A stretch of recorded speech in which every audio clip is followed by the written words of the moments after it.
সুরমা নদীর পানি বর্তমানে বিপদসীমা অতিবাহিত করতেছে। তে আমার পরিবারে যারা যারা আছেন সবাইকে আমি সতর্ক করে দিতেছি, সবাই যার যেরকম মালডাল আছে, ঘরের জিনিসপত্র আসবাবপত্র যা কিছু আছে আটিয়ে রাখবেন।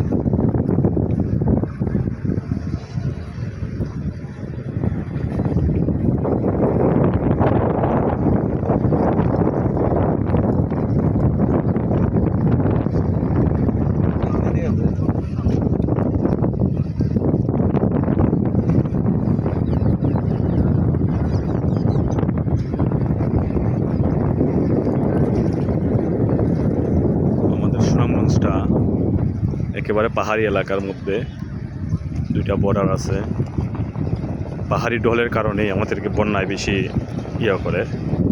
2022-এ হয়েছিল বন্যা, তারপরে আবার 24-এও মোটামুটি বন্যা হয়েছে, 23-এ।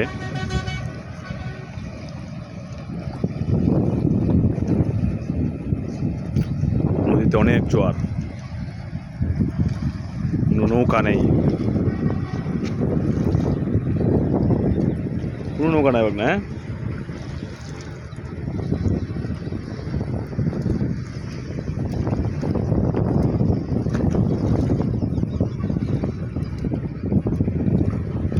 কিছুদিন আগেও আছিল পানিটা একেবারে পাহাড়ি ঢল।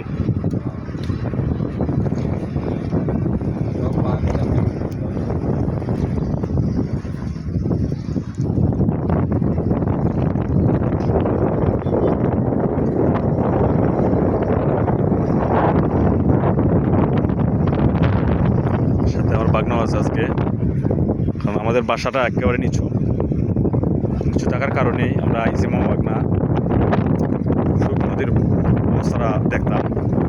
বাগনা নদীর অবস্থাটা দেখে কি তেমন করতেছো তুমি? অবস্থা খারাপ।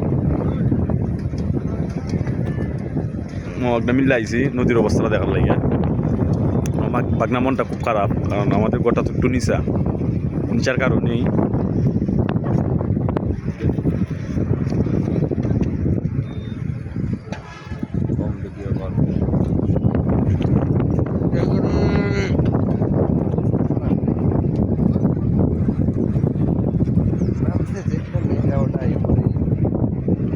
আরও 2-3 দিন থাকবে। আবহাওয়ার তার ইয়েতে বুঝলাম যেটা 2 থেকে 3 দিন থাকবো।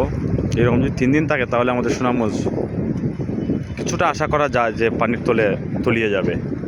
2022-এ যেরকম হয়েছিল ভয়াবহ অবস্থা, আশা করা যায় যদি এরকম আরও 2-3 দিন থাকে তাহলে আমাদের সুনামগঞ্জেও বন্যা প্লাবিত হবে।